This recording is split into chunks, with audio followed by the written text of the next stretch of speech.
Bismillahirrahmanirrahim. Assalamualaikum warahmatullahi wabarakatuh. Bagaimana kabarnya anak-anak? Semoga kita semua diberikan kesehatan oleh Allah Subhanahu wa taala. Pada kesempatan kali ini, kita akan belajar tentang tema 2, pentingnya berdisiplin. Sebelum memulai pembelajaran, Ibu tidak bosan-bosannya mengingatkan kepada kalian apabila kalian pergi keluar rumah, jangan lupa memakai masker, mencuci tangan, dan menjaga jarak. Selanjutnya, Ibu akan menjelaskan tentang menyampaikan tanggapan dari peristiwa. Peristiwa adalah kejadian yang benar-benar terjadi. Di samping itu, peristiwa juga dapat dialami oleh diri sendiri. Misalnya, suatu saat kamu pernah melihat kecelakaan lalu lintas. Kecelakaan lalu lintas tersebut dapat disebut peristiwa karena hal itu benar-benar terjadi. Berdasarkan peristiwa yang terjadi, kamu bisa menyampaikan tanggapan. Menanggapi peristiwa dapat dilakukan dengan langkah-langkah berikut. Yang pertama, mendengarkan cerita yang dibacakan teman dengan seksama. Yang kedua, menentukan pokok-pokok personal yang perlu ditanggapi. Yang ketiga, menyampaikan tanggapan dengan bahasa yang santun dan sesuai atau tepat. Adapun untuk menanggapi suatu peristiwa, kamu dapat menyampaikan 2 tanggapan, yaitu tanggapan positif dan negatif. Contohnya, tanggapan positif, kita harus taat pada rambu-rambu lalu lintas agar kecelakaan tidak terjadi.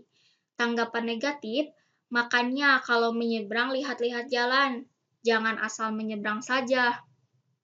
Nah, itu adalah contoh tanggapan positif dan negatif. Selanjutnya, setelah kamu mampu membuat tanggapan, kamu harus mampu untuk menyampaikan hasil tanggapan tersebut secara lisan. Saat menyampaikan tanggapan secara lisan, kamu harus menyampaikannya dengan bahasa yang jelas dan sopan. Contohnya, yang pertama, menurut saya, kecelakaan lalu lintas sering terjadi karena ketidakdisiplinan seseorang. Oleh karena itu, setiap orang harus disiplin. Yang kedua, agar tertib dan disiplin, kamu harus memulainya dari diri sendiri. Nah, selanjutnya Ibu akan membacakan teks, kalian pahami dan dengarkan. Judulnya, Akibat Tidak Disiplin. Rio adalah anak pemalas. Suatu ketika, di kelasnya akan diadakan ulangan harian. Rio tidak belajar. Ia malah menonton televisi sampai larut malam. Meskipun ia sudah dimarahi oleh ayah dan ibunya, ia tetap nekat. Keesokan harinya, Rio bangun kesiangan sehingga ia terlambat berangkat ke sekolah. Sesampainya di kelas, ia dihukum oleh ibu guru. Rio dihukum berdiri di depan kelas. Ia dimarahi oleh ibu guru.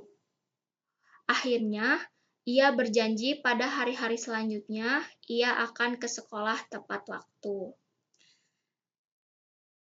Nah, tadi adalah teks tentang akibat tidak disiplin. Selanjutnya, kalian tulis tugas yang pertama. Buatlah kalimat dari teks yang sudah dibacakan oleh Ibu tadi. Selanjutnya, tuliskan tanggapan positif dan negatif di buku tulismu. Nah, selanjutnya Ibu akan membahas tentang memamerkan tokoh drama. Drama termasuk karya sastra. Naskah drama lebih banyak berupa dialog karena ditunjukkan untuk pementasan. Membaca dialog dalam naskah drama harus jelas dan lancar. Selain itu, dialog harus diucapkan sesuai dengan situasi dan karakter tokoh yang diperankan. Hal yang harus diperhatikan pada saat membaca dialog dalam naskah drama, yang pertama lafal. Pelafalan atau pengucapan kata-kata harus jelas. Yang kedua, intonasi. Intonasi disebut juga lagu kalimat. Dalam membaca dialog, intonasi harus tepat. Misalnya, untuk menyampaikan pertanyaan, nada akhir harus naik. Yang ketiga, jeda. Jeda disebut juga perhentian. Dalam membaca, penempatan jeda harus tepat. Jika salah penempatan jeda, maksud kalimat akan salah. Yang keempat, volume suara. Suara harus dapat diterima pendengar dengan jelas, namun tidak perlu terlalu keras. Yang kelima, mimik dan gerak anggota tubuh. Mimik merupakan ekspresi wajah ketika sedang berbicara, namun dan gerak anggota tubuh misalkan tangan, bahu, dan kepala sangat membantu dalam berdialog. Dialog akan lebih hidup jika disampaikan dengan penuh ekspresi disertai gerak yang wajar. Sesuai dengan makna kalimat yang disampaikan, ada beberapa langkah-langkah yang harus kamu perhatikan dalam memerankan tokoh drama, yaitu yang pertama, membaca dialog dalam naskah drama, yang kedua, acting, yang ketiga, blocking atau penguasaan panggung. Nah, selanjutnya Ibu akan menjelaskan ketiga langkah-langkah yang tadi Ibu sudah sampaikan. Nah, yang pertama, membaca dialog dalam naskah drama. Nah, dalam membaca dialog dalam naskah drama, diperlukan penghayatan watak atau karakter tokoh. Kamu juga harus memahami seluruh isi naskah. Yang kedua, acting. Acting adalah gerakan-gerakan yang dilakukan pemain sebagai wujud penghayatan atas peran yang dilakukan. Acting harus sesuai dengan karakter tokoh yang diperankan dan suasana atau latar. Misalnya, pada saat gembira, aktingnya memperlihatkan keadaan gembira. Adapun saat sedang marah, aktingnya harus memperlihatkan keadaan yang sangat marah. Selanjutnya, yang ketiga, blocking atau penguasaan panggung. Blocking adalah perpindahan dari tempat yang satu ke tempat yang lain, agar penampilan tidak monoton atau menjemukan. Selanjutnya, Ibu akan membahas tentang membandingkan isi dua teks. Sudah bisakah kamu membandingkan isi dua teks? Membandingkan dua teks dapat dilakukan dengan membaca intensif, yaitu membaca sekilas.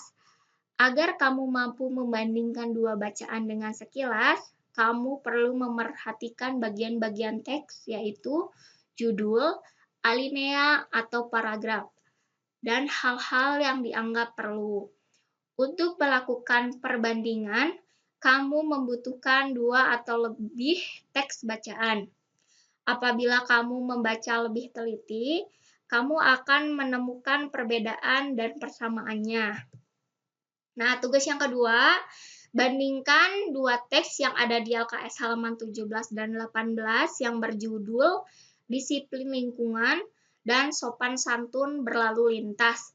Kemudian, kalian cari persamaan dan perbedaan dari kedua teks tersebut. Tulis di buku tulismu.